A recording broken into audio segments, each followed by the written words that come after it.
So we are live in 5, 4, 3, 2, 1. We are live now. Okay. Hello, good evening, everyone. I'm Dr. Santoshini, EC member from Telangana Orthopaedic Surgeons Association. I'm happy that we have started our first webinar from G.R.O.W.T.H. As you all know, we have created G.R.O.W.T.H in last TOSA con, Telangana Orthopaedic Surgeons Association conference. Now, first of all, I would like to welcome Dr. Murthy, sir. He is past president of TOSA. Sir, please. Happy to see you here, sir. Thank you, madam. Welcome, sir. Yes, sir. Now I introduce Dr. Bhanu Rekha, ma'am. She is she is HOD and professor from KAMINENI Institute of Medical Sciences, Narkatpalli. She has done her post-graduation from NIMS and she has been working in KAMINENI since a long time. Now she is head of the department there. We are happy, ma'am, that you have accepted our invitation for the webinar. Please, ma'am. Thank you for this. Yes, ma'am. Very happy that you have accepted in the first attempt, ma'am. I'm happy to share my experience. Shall I start the presentation now? Yes, ma'am. Yes. Yes, ma'am. You can start, ma'am.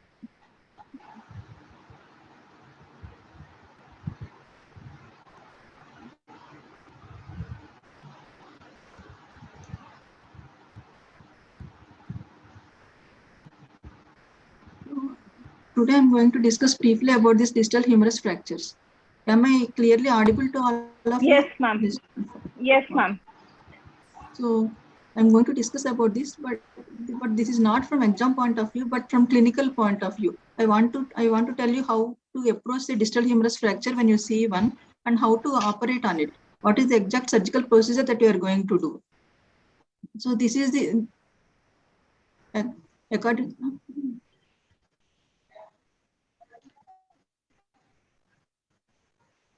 According to the above classification, there are many types of fractures, but I want to concentrate mainly on the distal humerus fracture that you are presently seeing now. This is the common fracture that we usually encounter. We usually don't encounter a isolated medial column or a lateral column fracture. So I am not going into detail about those fractures. So this is I'm going to talk about the fractures like this. So you have to know something in brief about the anatomy before you approach this fracture. All these fractures we approach from the posterior aspect, not from the anterior aspect. So you have to know the anatomy so that you can identify the fragments when you encounter them intraoperatively. So the first one is the anteroposterior view of the distal humerus. And this is the posterior aspect. So if you draw a line like this in the middle of the shaft of the humerus, you divide the humerus into two columns. One is the medial column and another one is the lateral column. This is the lateral column, and this lateral column ends in the capitulum here. Can you see my pointer? No, ma'am. No, ma'am. We are unable to see your pointer. Poonam, can you help us? My mouse. Poonam, are you here?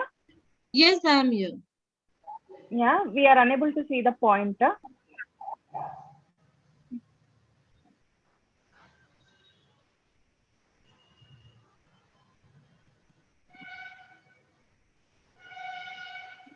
Okay. Anyway, you can follow, I think.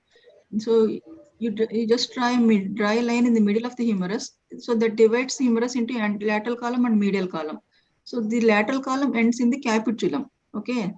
And this medial column ends in the medial epicondyle. So what I want to say is, if you do a plating on the lateral column, you can go all the way until you encounter the articular surface of the capitulum. But this medial column plating ends in the medial epicondyle. Okay, and the posterior surface is relatively flat. That means it is more amenable to plating. And if you see here, the distal part, the trochlea is spool-shaped structure. And if there is any fracture of the trochlea, you cannot directly fix it with a plate. So we have to use an interfragmentary screws here. And above the trochlea, this yellow colored thing is olecranon fossa. So whenever you are operating on a distal humerus fracture, you have to recreate this olecranon fossa. When there is a comminution, we usually tend to constrict this olecranon fossa. If we do that, there will be restriction of extension for the patient. So we have to carefully reconstruct this olecranon fossa. So here there are two columns, medial column and lateral column. The medial column ends in the medial epicondyle. The lateral column ends in the capitulum, and there is trochlea here. Above that there is olecranon fossa. This is the articular structure that you have to reconstruct when you are operating on the distal humerus fracture. And this one is the next picture. The next picture is showing the lateral view. So in this lateral view, if you see there is an angle between the shaft and the distal part. So the distal part, this capitulum is angulated 40 degrees and is angulated in the 40 degrees anteriorly. That means whatever instrumentations that are using, you have to bend that in 40 degrees. Yes, ma'am. Okay. So adjacent to it, plate is seen. So that plate is a contour plate. So that one was manufactured with 40 degrees bend anteriorly. Suppose you are using a regular DCP, you can use the regular DCP also. You need not use a contour plate. So if you are using a regular plate, you have to contour it 40 degrees anteriorly. Otherwise, there will be malreduction of the capitulum. Okay. So this much brief anatomy you should know. So the next picture is showing you the relation of the nerves to the humerus. This ulnar nerve is we will encounter the ulnar nerve almost in all the cases. Actually, we should actively look for the ulnar nerve, isolate it and protect it. This ulnar nerve runs just posterior to the medial epicondyle. So whenever we are doing a distal humerus fracture, we have to actively seek it superficial to the medial epicondyle. We have to isolate it and then keep it aside. And this radial nerve we usually don't encounter, but if you see it in the distal part, it is in close proximity to the humerus. So at that place, we should carefully place the retractors. Otherwise, patient may go into radial nerve neuropraxia. This is very important because we usually don't think of radial nerve when we are doing the distal humerus fractures, and we won't usually go until the radial groove. So we need not isolate the radial nerve here in these fractures, but we have to be very careful with the retractors on the lateral side. And this ulnar nerve, we have to compulsorily isolate the ulnar nerve. Okay. Next. I'm going to tell you about the distal fracture, about the types of the distal humerus fractures. So this one is a fracture in the metaphyseal region above the olecranon fossa. So this articular segment is completely intact, but there is a fracture here in the metaphyseal part. These fractures are usually transverse, oblique, or spiral, but occasionally there can be comminution with a wedge fragment. So this one is not comminuted. This one is only spiral fracture here. This is AP and lateral. So the next one is showing you a wedge fragment here. Metaphyseal metaphyseal distal humerus fracture with a wedge fragment. So this is the simplest of all the distal humerus fractures because the articular segment is not involved. So this one is the proper distal humerus fracture. Here the fracture line is extending from above the medial epicondyle to the capitulum. But here the thing that you should notice is the distal fragment is completely intact. There is no fracture line separating the medial and lateral condyles.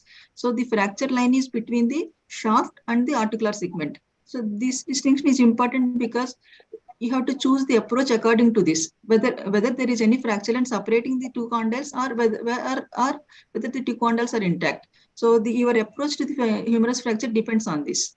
So you have to carefully notice it, and if you cannot make it, and if you suspect a fracture here, you have to go for a CT scan to confirm that there is no fracture. So here in this one, the articular surface is the articular part is intact. So this one is the next one in the complexity.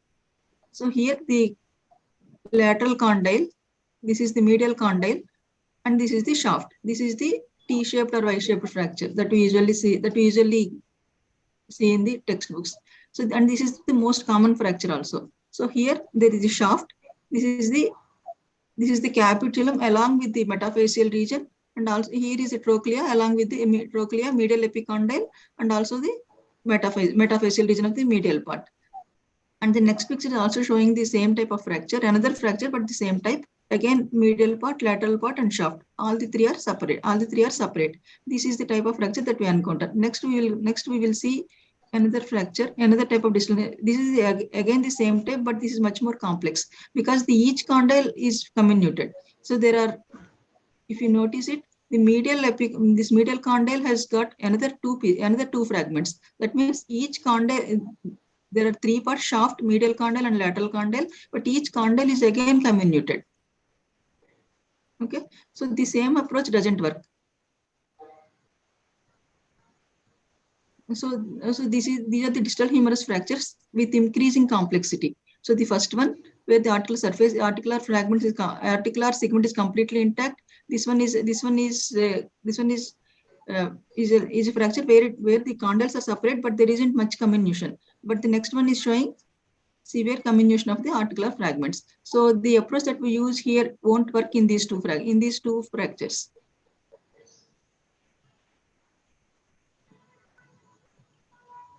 We approach the distal humerus fractures only posteriorly. We won't fix these fractures anteriorly because there is cubital fossa there with brachial artery and medianer and all the structures. So we approach only posteriorly. Even the approach posteriorly, there are different approaches there. So first one is the olecranon osteotomy. The second one is the paratricipital and triceps splitting. The thing is, this olecranon osteotomy, we are creating another fracture. And these are relatively more conservative approaches, but you have to choose the approach according to the fracture that you are treating. So this is the position of the patient in which we operate on the distal humerus fracture. This is the lateral position. We have to see that the elbow is completely supported. If the elbow sags, the reduction of the fracture will be extremely difficult. So we have to adequately support the elbow, and we have to adequately support the elbow region. And also we will do the surgeries with tourniquet. That means you have to complete the surgery in 1.5 to 2 hours. But initially it may not be possible to do all the articular reduction and all. So after 2 hours, you can release the tourniquet, secure the bladers, and you can continue with your surgery. It's not that difficult. So there is no compulsion that you have to complete it within 2 hours. But it will be better if we complete at least the articular reduction and fixation within 2 hours. That is a major part of the surgery will be over. So this is a transolecranon osteotomy. By osteotomy, you all know that we are creating a fracture here. So if you see here, the distal part, the trochlea is completely covered by the olecranon. So unless you remove this olecranon, you cannot see the fracture line there. Okay.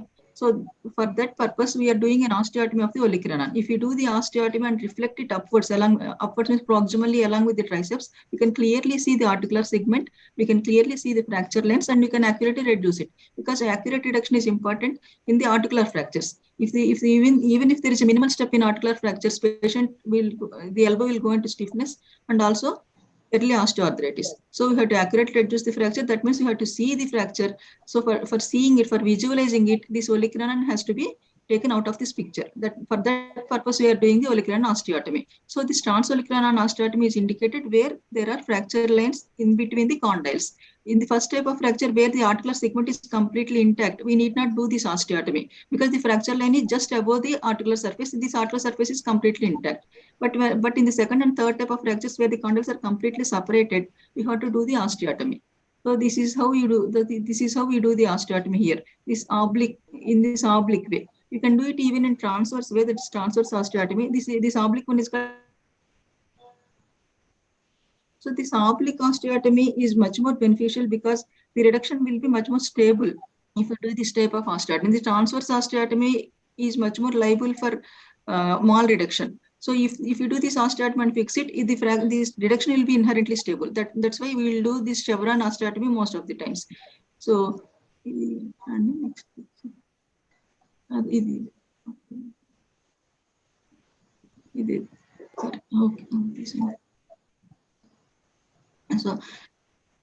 So olecranon has some bare area. If you see it on the upper and the proximal and distal parts, it's covered by the articular cartilage, but there is some part where the articular cartilage is not there.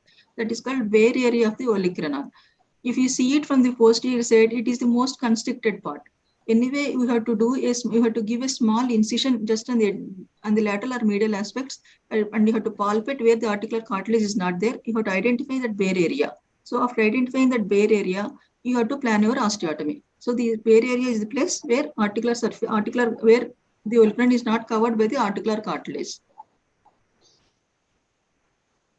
You can identify it from the posterior aspect from your approach by looking at the most constricted part.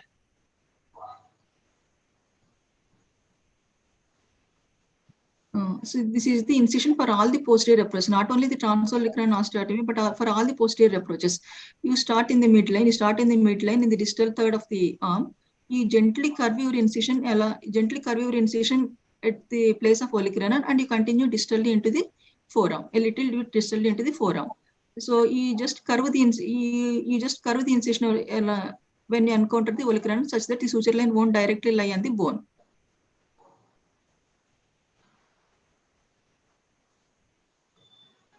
So after giving the incision and dissecting subcutaneous tissues, you have to isolate the ulnar nerve first. So you need not blindly look for the ulnar nerve here and there. You palpate the medial epicondyle. You palpate the medial epicondyle, and just superficial to it, you try to palpate the ulnar nerve also. And if you cannot see the ulnar nerve, gently do some dissection. Within 2 to 3 minutes, you can find out the ulnar nerve there.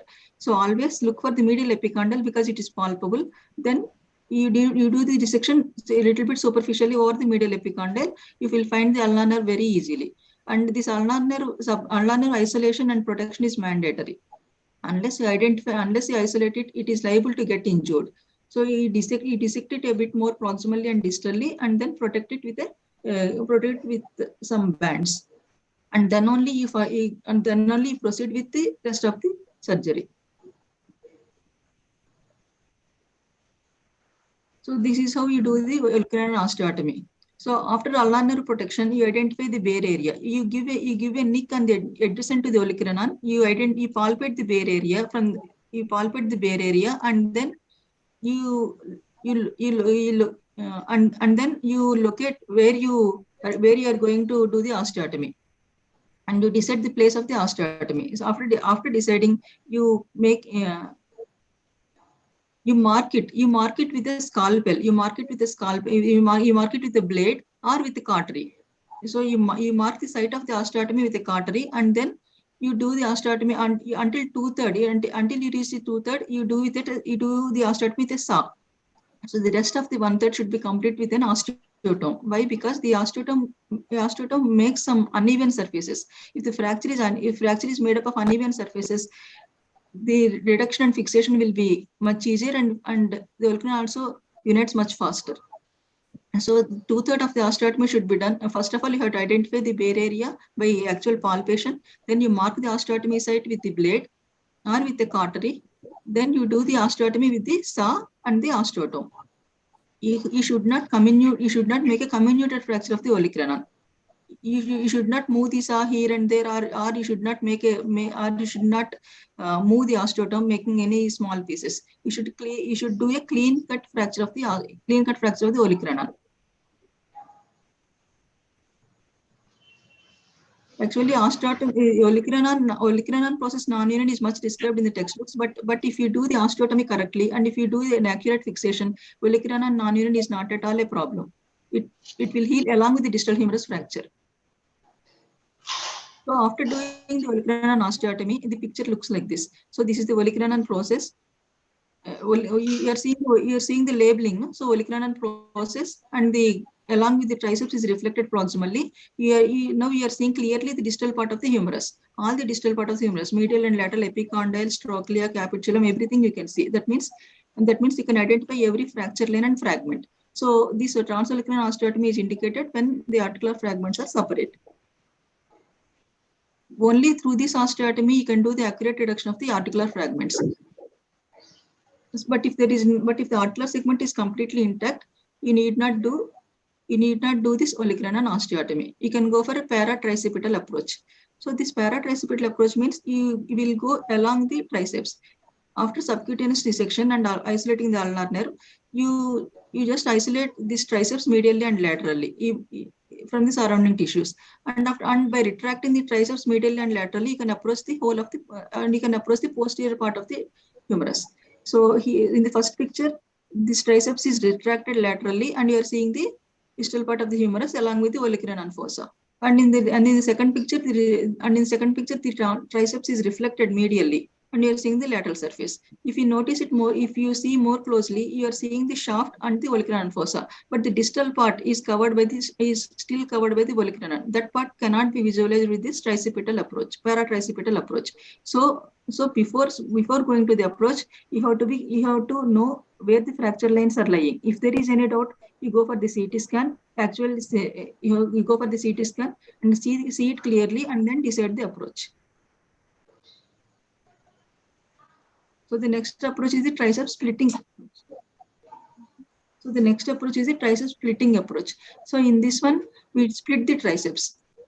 So in the first incision, the triceps is just barely split, and when the triceps is completely split, you will see the distal part of the humerus. Again, the distal part trochlea is covered by the olecranon process, but the distal shaft is clear. Distal shaft above the olecranon fossa is clearly seen. And if you go more and more proximally, you may encounter the radial nerve here. So when you are going more and more proximally, because if the metaphyseal fracture is extending into the shaft, then you have to isolate the ulnar nerve also here in this approach. Otherwise, you can comfortably do the fixation here. So these are the three approaches for the distal humerus fracture. So these are the approaches. The first one, transolecranon approach, where you can see all the distal segment, but you have to create another fracture here. So you have to create a clean cut fracture, and you have to do the adequate fixation. The rest of the other two fixation. The other two are paratricipital approach and the triceps splitting approach, where you can easily fix the metaphyseal fracture or a simple articular fracture. But in the case of comminuted fracture, you should not do these two approaches. So these are the implants that we use. The central picture is showing the common implants that we use. In the central picture, these are the contoured plates. Contoured distal humerus plates. Contoured plate means they are contoured according to the anatomy of the distal humerus. So we need not contour it again at the time of surgery. So if you see it, the distal part again is bent compared to the rest of the thing. And these projections are meant for epicondyles. So this is a locking contoured distal humerus plate, lateral plate. So similar plates are available medially also. And if this plate is not available, the first picture on the left side is showing the dynamic compression plate that we use regularly for a shaft fracture. That also we can use. That DCP is also strong enough for the distal humerus fractures. So first you have to fix the lateral column with either of these two plates, locking compression plate, or a dynamic compression plate. But you should not use a recon plate because we can contour it easily. If you use this distal humerus, if you use this dynamic compression plate, you have to contour it. But some people will use this recon plate because it can be easily contoured. But this recon plate is a very low profile plate, and it should not be used as a primary fixation. Okay, so you have to first fix the lateral column with either of these two plates. So and the picture that is below the DCP is showing the lateral humerus plate being fixed on a bone. So that's how it sits on the humerus. And this recon plate can be used as a secondary fixation on the medial side. Okay, so this primary fixation should be with a thick profile plate like a locking plate or a DCP, and the secondary fixation, that is fixation of the medial column, can be done with a recon plate, which can be contoured easily also. So can you see the screws on the right side? Yes, ma'am. Yes, ma'am. Okay. So the articular fragments.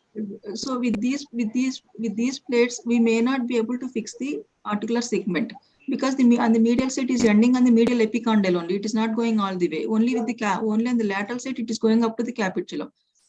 Most often we need separate screws to fix the distal articular segments. So for that we need the cancellous screws. So 4 mm cancellous screws. We will fix the distal articular segment with 1 or 2 4 mm cancellous screws. And the picture that is below is showing the Herbert screws.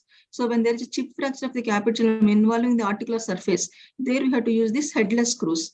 So we can so that we can bury them. If you use small cancellous screws, that head will be protruding into the joint. So with this type of Herbert screws, we can actually bury them into the bone so that they won't hinder the movement of the elbow joint. So along with the K-waves, these are the implants that we use. So you have to always use one stronger thick profile plate, and along with it you can use a thin profile recon plate, and these cancellous screws and Herbert screws as and when necessary.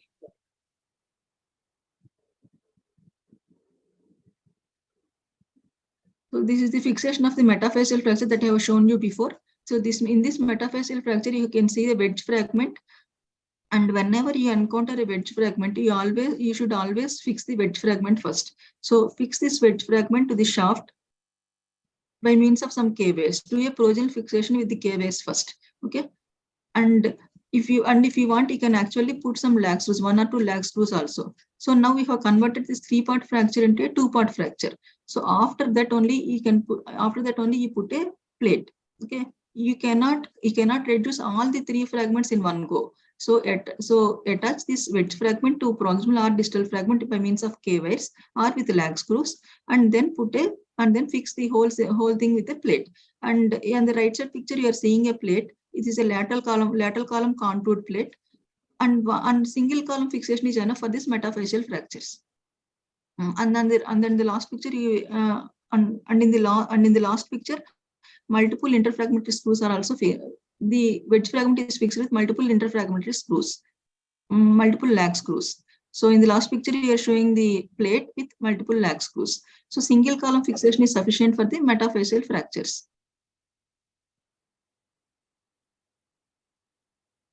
So this one is the common fracture that we usually encounter, as I told you. So for this type of fracture, it's better to do an olecranon osteotomy rather than doing a paratriceps approach and try to identify the fragments by forcefully retracting the triceps.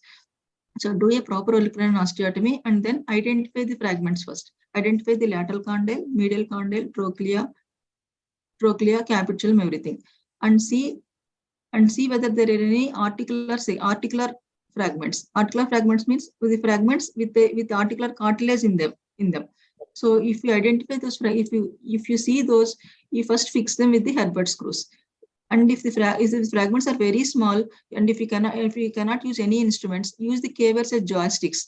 If the fragments are very small, just apply very thin K-wire into them, and with that K-wire as a joystick, reduce them to their actual place.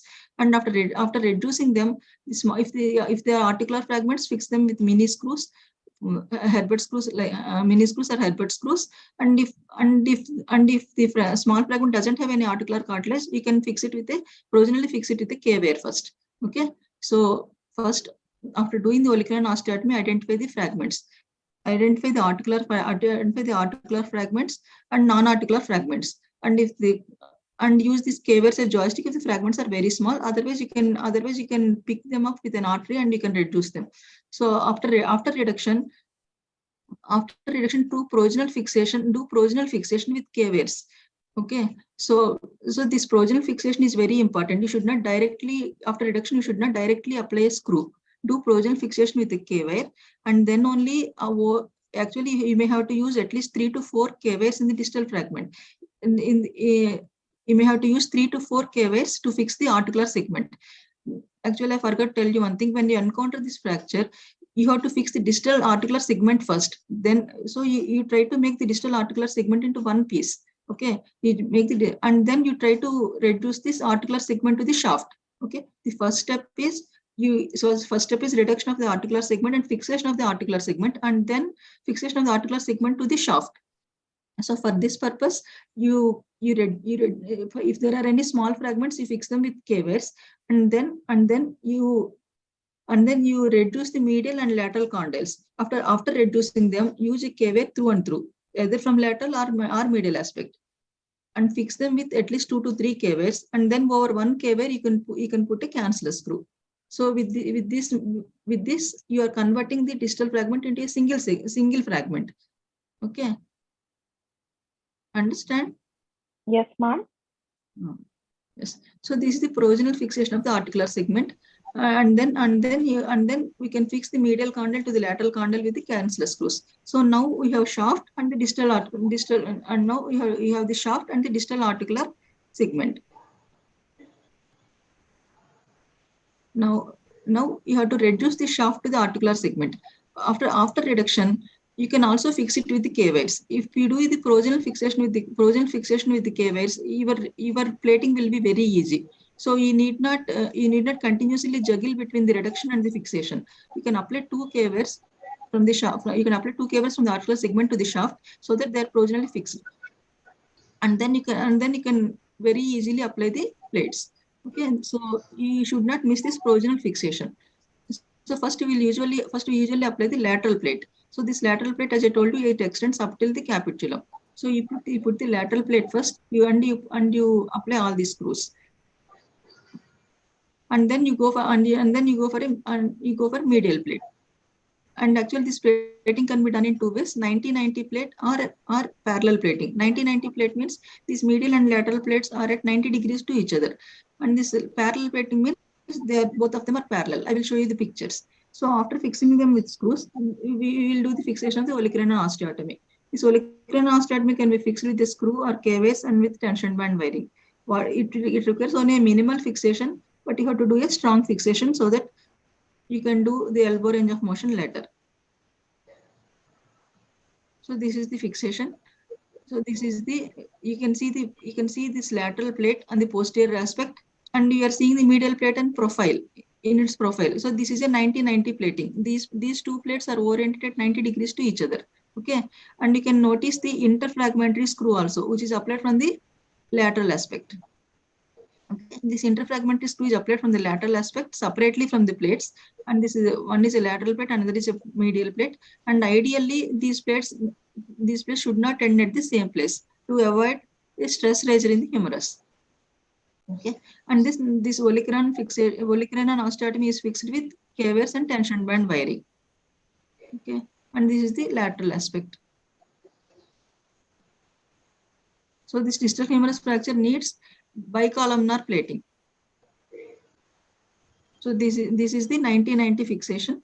This is another 90-90 fixation. Again, the lateral column plate here, lateral column plate, which you are seeing it more clearly. This medial column plate is in profile, and you can easily see the distal article. You can easily see the cancellous screws fixing the articular segment.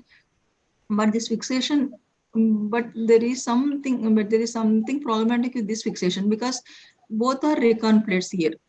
The surgeon has used reconstruction plates both for the medial column and the lateral column.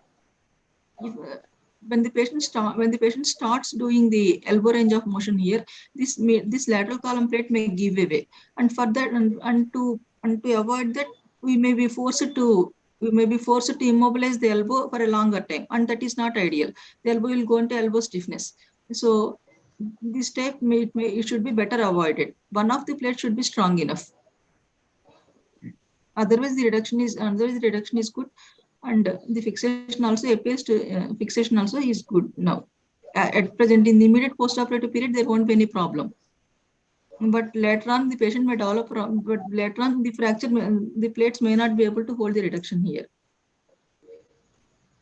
So this is what I am telling you about this parallel plating. Both these plates are parallel to each other here. So both the plates are applied on one on the medial supracondylar ridge and another on the lateral supracondylar ridge. And this olecranon fossa, we have to be careful about this reconstruction of the olecranon fossa. As I told you, if there is much comminution here, when we are reducing it, we will gradually encroach on the olecranon fossa, and we may obliterate it also. So we have to be very careful about the reconstruction of the olecranon fossa. So again, this olecranon osteotomy is fixed with a plate. But I never used a plate. I always used a cancellous screw with tension band wiring or K-wires with tension band wiring, and all of them healed. Okay, this is the parallel plating. You can use any plating. Both parallel plating and 90 plating, both are biomechanically equal. So you can choose the place of You can choose whatever plating you want according to your convenience at the time of surgery. So this is the fixation that we have done here a few months back. If you see it in the AP view, the distal condyles and both medial condyle and lateral condyle are separate, and the medial epicondyle is another separate fragment. Okay, and then this is how we fixed it. Again, follicular osteotomy fixed with 2 K-waves and tension band wiring and both columnar plating. And on the right side, patient's elbow range of motion is seen.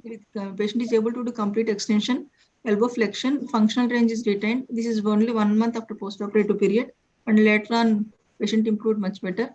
So you should be able to do. You should be able to start the elbow range of motion on the 2nd or 3rd postoperative day. That is the purpose of this fixation.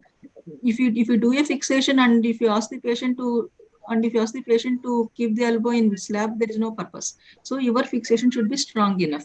So for that fixation to be strong enough, you have to identify the fragments, and you should be able to give the strong fixation also. For strong fixation, half-hearted surgeries are not enough. So you have to do bicolumnar plating, and if necessary, you have to put the interfragmentary screws, one or two. Okay, these interfragmentary screws can be separate from the plate, or you can put them in one of the plate holes. So a strong fixation is necessary to start the elbow range of motion. And so you should not go under the impression that since the fracture is comminuted, I can immobilize the fracture for a longer time. You should do a sufficient fixation such that you can allow the patient to move the elbow. Only then your purpose of doing the surgery is served. Okay. So for that, a bicolumnar plating is needed for this type of fractures, unless it's a metaphyseal fracture where a single column plate is sufficient. A bicolumnar fracture, an articular fracture needs an olecranon osteotomy, bicolumnar plating, and proper olecranon fixation. Only then we can achieve the desired result. Don't do any half-hearted surgeries here. Okay.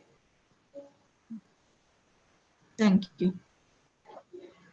Thank you, ma'am. Thank you so much. You have simplified the most complicated distal humerus fractures.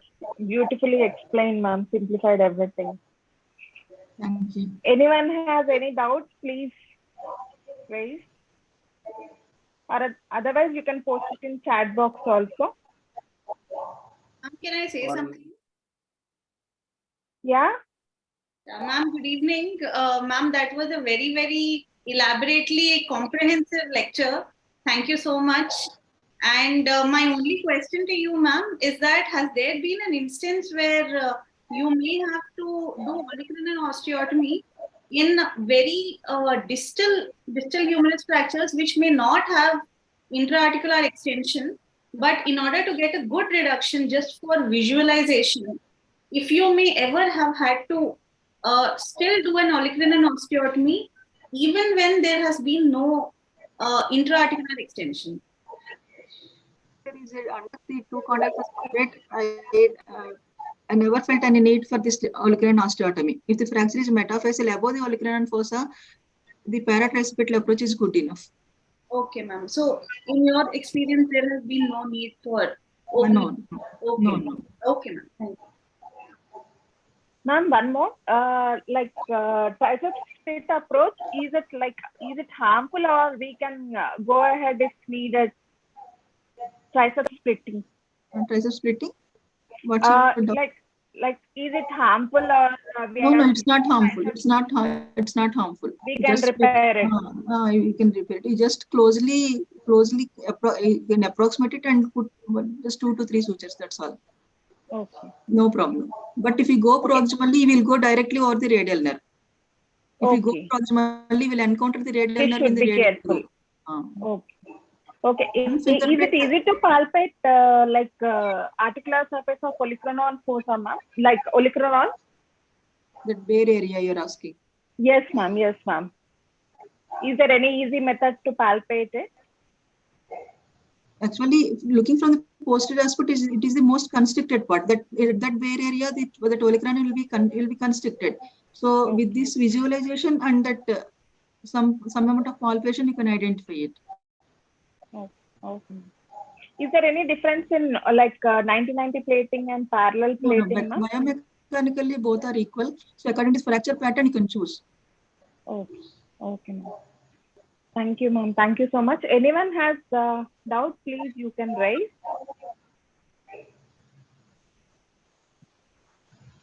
Ma'am, can I ask another question? Yeah. Ma'am, just wanted to know, have you ever had the need for a transposition of the ulnar nerve after doing posterior approach? And No, it's described in the textbook, but I have never felt any need, and patient and if you properly isolate the ulnar nerve, patients won't have any ulnar nerve neuropraxia or any ulnar nerve injury. There is no need for any transposition of ulnar nerve in the distal humerus fractures.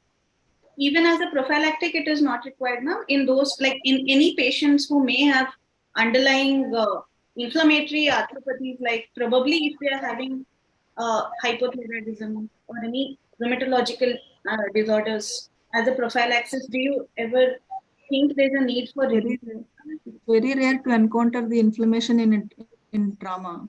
So, yes, ma'am. That's why I said in any prophylactic, with the prophylactic intention of transposition.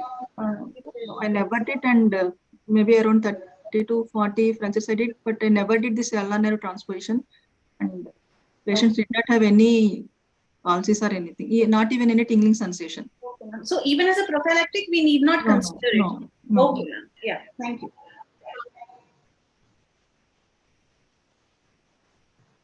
That's very nice. I'm Dr. Murthy. Sir, thank you, sir. Very nice presentation. Thank you so much. What is the use of image intensifier in this? Image intensifier, sir. Sir, until you approach you do not need the image intensifier from the start, sir. When you are reducing the articular fragments, at that time it's better to see under CM, but not much image intensifier is needed for this fracture, sir, because all the fracture fragments are before you, so not much image intensifier is needed, but it's better to confirm before putting the screws. After progeminal fixation, it's better to confirm it under CM and then fix them with screws, and also for screw lengths also you may need it. What about not more than 20 to 25 shots? Tell me. What about elbow position? Will it be an extent? Suppose you are not doing triceps osteotomy. If you do triceps osteotomy, there is no question. If you don't do triceps osteotomy, this is olecranon osteotomy. Sir. Then you prefer to keep elbow in extension or flexion while you are fixing the. Sir, I always do it in lateral position. Sir, I always do it in lateral position, sir, keeping the elbow in flexion, but we can extend it for reduction, sir, as needed. That elbow won't be fixed in flexion. Just we'll keep it. You will keep it in flexed position, and we'll extend it for reduction as necessary. Because you are telling it might reduce the size of the olecranon fossa if you compress it too much. Sir, so do you prefer to keep an extension while you are fixing? Sir, whether we keep it in flexion or extension, that doesn't matter, sir. When there is comminution, involuntarily we will put the fragments in the olecranon fossa because there is a gap there. So we should consciously maintain the gap between the fragments. We should consciously try to restore that olecranon fossa, try to keep that olecranon fossa, sir. Because there is a gap, we will try to put the comminuted fragments there.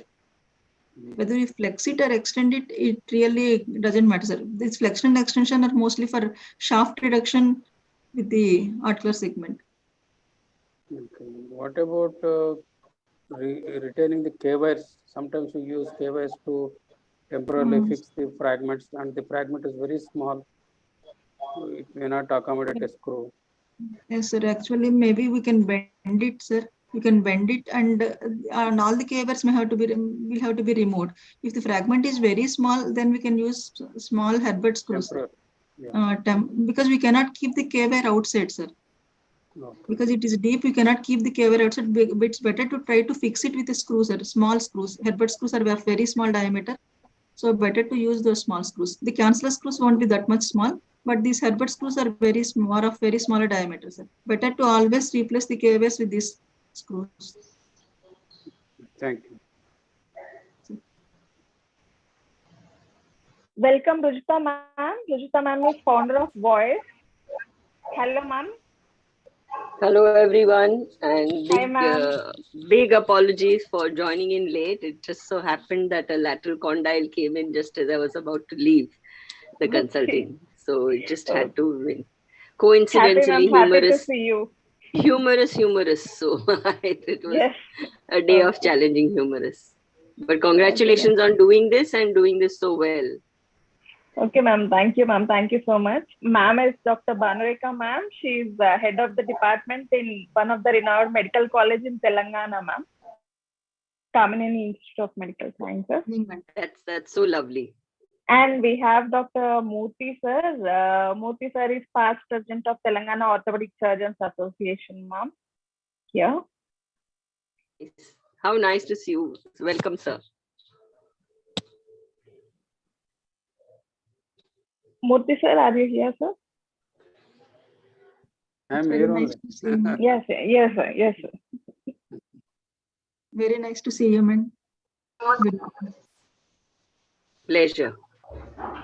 So I'm sure Telangana ortho girls will really personify the word growth. And Yes, ma'am. Ma'am has suggested the name academic. actually. So you all will have more and more academics, and we'll all grow together. I think men and women together can really, put a very good foot forward and contribute richly to Indian orthopedics. Thank you for having me here. Yes, ma'am. Sure, ma'am. Thank you, ma'am. Thank you so much. We need your blessings also.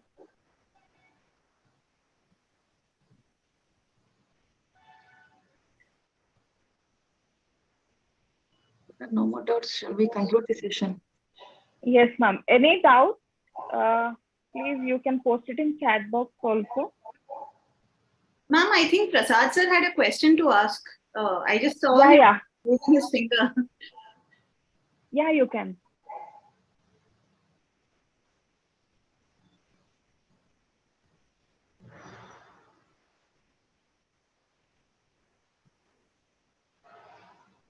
Sir, I think you can go ahead with your question, sir. Prasad sir. Me? You are okay. Hi, sir. Hi, Prasad Hi. sir. Welcome. Sir. Actually, it's that question. Some tricks in this thing, reduction and this thing. Actually, I put a small joystick to the either the media.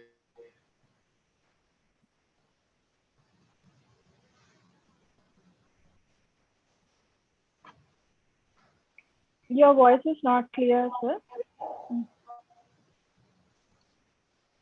Once you put that cable, just check, feel the polycranial fossa, which should be smooth, and no step should be there in the polycranial fossa. Then your alignment is all right. First point.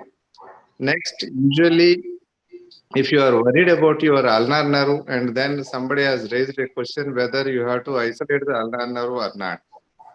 Sometimes what I do is I do the olecranon osteotomy and splitting of the triceps only on the lateral side and reflect it in total onto the medial side so that the ulnar nerve will not be seen at all. So that is another point. This is like paratriceps approach, sir. What you It are is telling. something like that, but polycranial osteotomy will be there so that you can visualize the entire component very easily, and your reduction will be good. Okay, and sir. third thing is that sometimes there will be narrowing of the olecranon fossa, which should not happen. That you can avoid by not tightening the screw fully, just sufficient enough to keep the fragments in position. Should not be tightened. The intercondylar, this thing should not be tightened fully. And CM image is required, especially for putting the guide wire for the cancerous screw in the intercondylar area. It should be center. It should not cross anywhere. It should be center, and then only your this thing will be fixation will be good. Otherwise, it will come this way or that way in the olecranon fossa, and it will be partially seen in the outside the articular surface sometimes if you are eccentric. So these few are the tricks I would like to share. Thank you. Thank you, sir. Thank you so much, sir.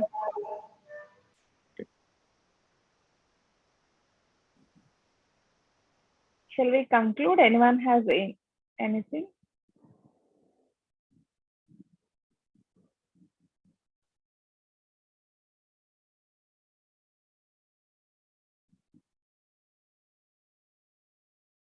Any of the postgraduates, if they have any questions, I think they can also ask. Yeah. Everyone is free to ask, please.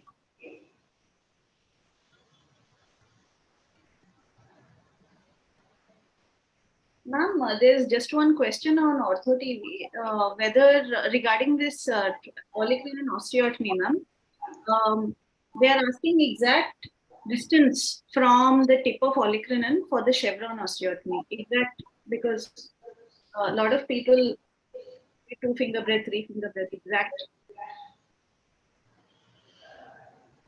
I don't know about the 3 finger tip, but you can usually identify the site. It appears to be complicated, but it's a very easy osteotomy. And it actually depends on the size of the patient also. No? So, so there is nothing like 3 finger breadth. You can identify the site from the posterior aspect and also from slight palpation from the lateral or medial aspects. Actually, the thing that is more important is you should not create a comminuted fracture of the olecranon. That is more important. Even if the articular cartilage is slightly involved also, it's okay, because we are treating the articular fracture of the humerus also. So even if it involves slight bit of articular cartilage, it's okay, but the fracture should not be comminuted and the fixation should be strong. Those are the 2 points that are important in olecranon osteotomy. Rather than try to identify the correct site, you should keep your interest on creating a clean fracture and strong fixation. Yes.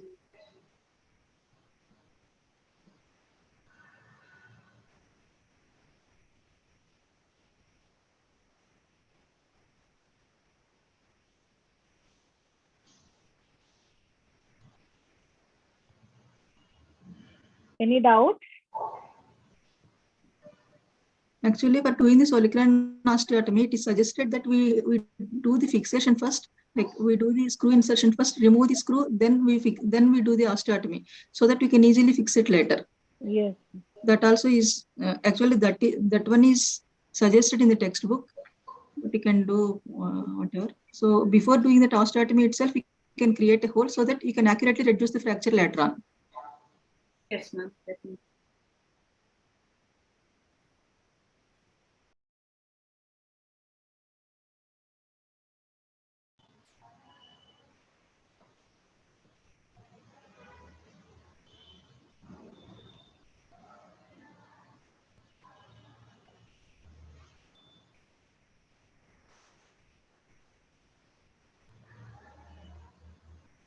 Any doubts? Or anyone wants to add any point also, you can feel free.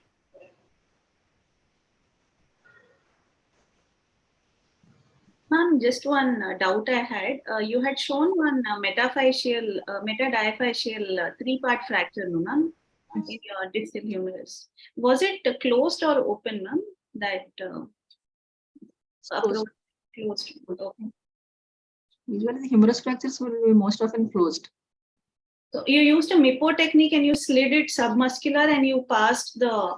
No. Whenever there is like fragment, but to actually open the fracture. Otherwise, you cannot put the lag screws to that fragment. Yes, ma'am.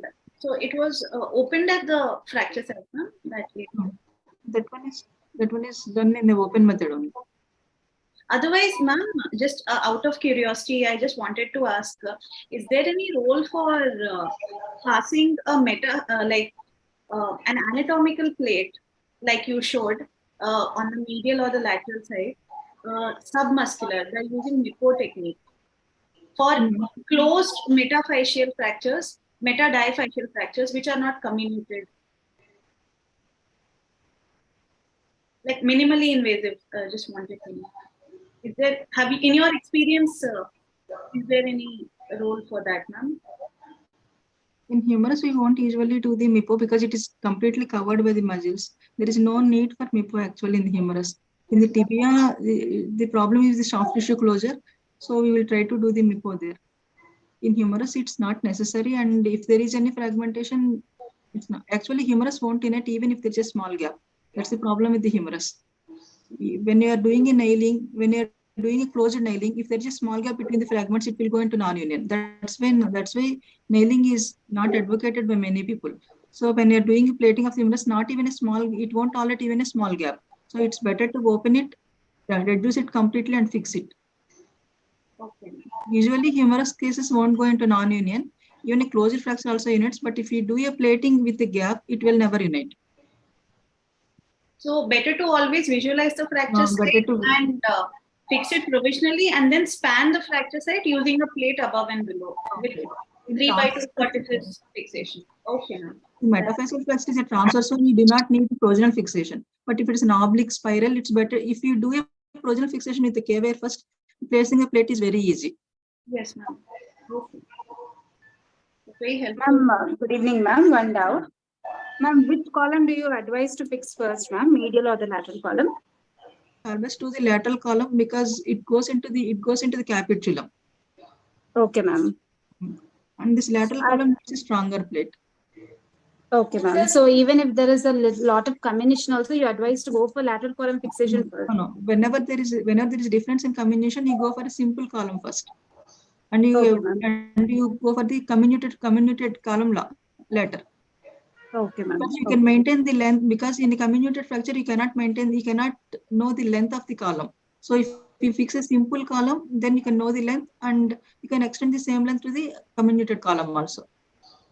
Okay, ma'am. What about, have you seen any differences, ma'am, in 90-90 plating and parallel plating, orthogonal plating and parallel plating?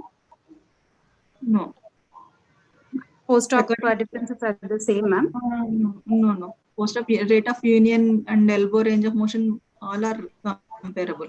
Actually, you have to choose the plating according to the fracture pattern. That is, if you do the plating on the supracondylar ridge, you can pass the screws to the opposite articular segment. That is, if you are placing the plate on the lateral supracondylar ridge, you can pass the screw up to the trochlea. That means we can go. That means we can do the interfragmentary compression also through that plate. If we place the plate on the lateral aspect, we will go anteriorly. That means you cannot pass any interfragmentary screws. So depending on the screws, depending on the pattern and the screws, you have to choose the plating. That's all. Okay, ma'am. Okay, thank you, ma'am. Ma'am, what is your post-op rehabilitation protocol like? We will keep the patient in a slab, and on a second post-operatively we remove the drain. I always put the drain. Second post-operative we will remove the drain, and from third post-operative day I will start the elbow range of motion. But I will do it in a slab. Like I will put the patient in a slab and we will tie the slab with a creep bandage so that the patient can easily remove the slab. Do it the elbow range of motion maybe 3 to 4 times a day, and then reapply the slab by herself or by the relatives. So we will continue this slab for 1 month, but I will start the elbow range on third day itself. So actually by 1 month, patient will be having the functional range of motion, and after 1 month, I will remove the slab also. Ma'am, there is a very common doubt that a lot of patients ask us when they come for follow-up, like when can we start lifting a glass of water, a tumbler of water, or a bottle of water, or small objects at home? When would you advise that, ma'am? Actually, after 2 months, I will advise the patient to use the limb for holding the light objects. But to hold the strong objects, I always ask the patient to withhold it until 4 months. From 2 months onwards, I advise the patient to use the limb for small things like holding a newspaper, taking coffee, or like that. From 2 months, after 2 months. And one more doubt, ma'am. Like in case the patient is into bodybuilding, weightlifting and all, so after a post-operative course of proper rehabilitation, when would you advise them to go back to their enduring physical activity, ma'am? I think for at least 6 months, patient should not do this. Yes, for this proper remodeling and all, it needs 6 to 8 months at least, and Actually, I had never had any bodybuilding patient undergoing this, sustaining this fracture, so I don't know. But if that patient comes, I will usually ask, but I will ask him to not to do this until at least 6 months. Like lifting dumbbells and all also after 6 months, ma'am? Dumbbells, better to avoid them until 6 months. Can I Explain it because it's the fracture fragments are many more, so it's better to wait until they are consolidated. Yes, ma'am. Okay. Can I suggest one thing, madam, here? Sir.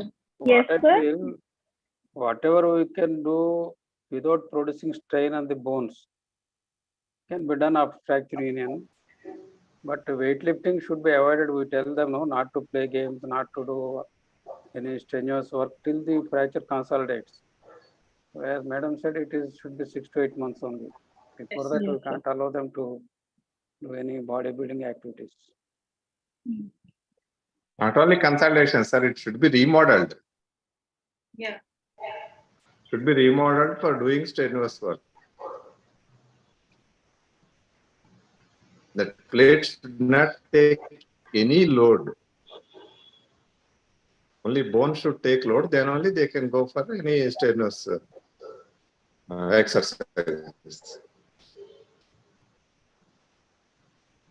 In the post-operative period, when we are noticing that the patient is not having good enough triceps function because they are not compliant on physio or for whatever reasons, can we start them on electrical nerve stimulation therapy, like our IFTs and ultrasound therapy? Not needed. Patient won't have any triceps weakness. Yeah, but because of nerve stimulation, we are not doing any injury to the nerve supply to the triceps. I'm sorry, ma'am, not TENS. I meant ultrasound and IFTs, interferential therapy, so as to improve their compliance for physio. You try to do it a bit slow, that will be enough. No patient will have this triceps insufficiency after distal humerus fractures. They may need, some patients may be more pain sensitive, they may need some more time, that's all. But TKR, we are actually splitting the patellar tendon and they are doing the knee range of motions, and why not here? Just so as to improve the range, ma'am, that's all. Some of them may have some stiffness. In that sense, I wanted to ask. Elbow stiffness in the immediate post-operative period. Yeah, or in No. Actually, you can ask the Madam, patient. one word what Dr. Akansha is asking. CPM, what is the role of CPM? That's more relevant rather than ultrasound. Okay. You want to keep them on CPM, madam? The patient is not compliant with exercises. Yes, CPM is beneficial, sir. And actually, sir, after suture removal, maybe after 2 weeks, we can give some wax bath to relax the muscles, and then you can do the elbow range of motion, sir. And the CPM also is beneficial, but this I found more. In this way, I found more improvement in the patient's elbow range. Actually, after suture removal, I will send the patient away. But after 1 month, when the patient comes back, if I find some sort of elbow stiffness, I can again admit the patient and ask the patient to go to physiotherapy twice in the morning and evening. And we'll tell the physiotherapy people to give some wax bath first. Wait for some time, like 15 minutes to relax the muscles. I will give the patient painkillers also, sir, like Overrun. And then I will ask the patient to do the elbow range. And we have to also instruct the patient's attendants also, sir, to do that physiotherapy as many times as possible throughout the day. In this way, I found the elbow range to get improved within a week, sir. This is what I followed.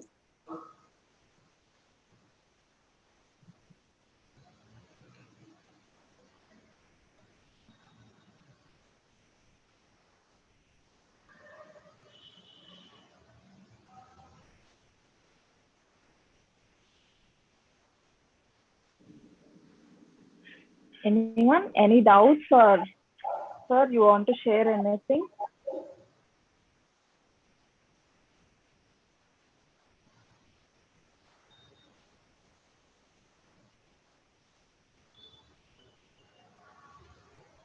Do you do any manipulation, madam? Anytime did you require to do manipulation? I did not do any manipulation for elbow stiffness, sir. Yeah, that's what we manipulation only for knee joints, sir. Yeah, classically that's what we teach. not to do manipulation for elbow. Yes, sir. It Yes, sir. depend on good physiotherapist or some machine, CPM like that. Yes, sir. You accept the same thing. Thank you.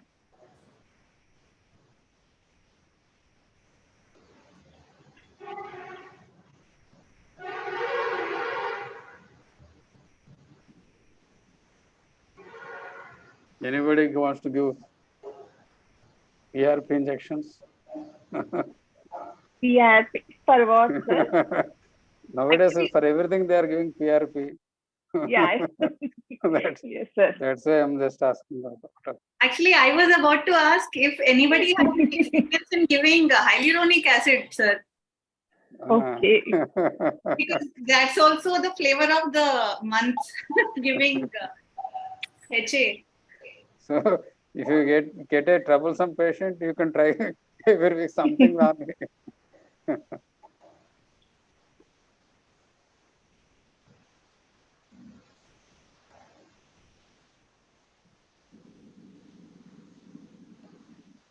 Good, madam. That's a very nice talk. Very informative also, and also it has arose some questionnaires nicely. Thank you. Thank you so much, ma'am. It was a wonderful session. Really, really enlightening and informative, ma'am. Yes, ma'am. Simplified the very complicated topic very much. Thank you, sir. Thank you, Murthy sir and Prasad sir, for your suggestions and discussion, sir. Anyone still have any doubt?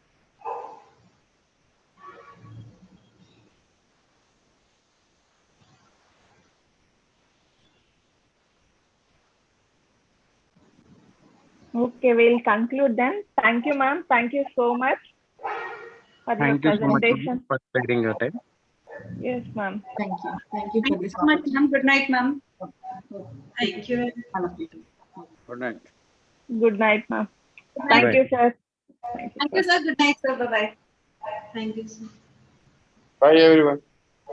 Bye, sir. Thank you, sir.